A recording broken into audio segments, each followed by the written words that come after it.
ఇంట్లో వంట పని తప్పితే పనులన్నీ అయిపోయినాయి. ఆకలేమో విపరీతంగా వస్తుంది. కాగబట్టలేక బంగారిని అన్నాను, బంగారి నిద్రలేస్తావా అమ్మ, టిఫిన్ చేస్తాను అంటే, సర్లే మమ్మీ చెయ్యి, రెడీ చెయ్యి, నేను లేచి బ్రష్ చేస్తా అని చిన్నగా అంది.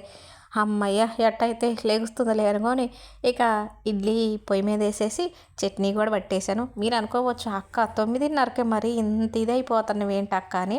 కొంతమంది 9:30 కాదు 10, 11 దాకా కూడా టిఫిన్ చేయకుండా ఉంటారు. నువ్వేంటి మరీ ఇంత నీరసపడిపోతున్నావు అనుకోవచ్చు. ఎవరో కాదండి, మా వారే ఒక్కోసారి టిఫిన్ 12 గంటలకు తింటారు. భోజనం 3, 4 అయింది పని హడావిడిలో పడి. కానీ నేనైతే అస్సలు ఉండలేను. ఏ టైంలో తినాల్సిందో ఆ టైంలో తినడమేనండోయ్. ఉదాహరణకి టిఫిన్ ఒక అర్ధగంట ఆలస్యమైంది అనుకోండి, 6 వారాలు అన్నం తిన్నంత ఫీల్ అయిపోతాను. అంత నీరసపడిపోతాను. తింటే పనులన్నీ చకచకా చేసుకుంటున్నాను. తినటం ఆలస్యం అయితే ఏ పనులు కావు. ఎట్టయితే బంగారు లేచింది, టిఫిన్ రెడీ అయ్యింది. ఇక తిని చక్కగా పని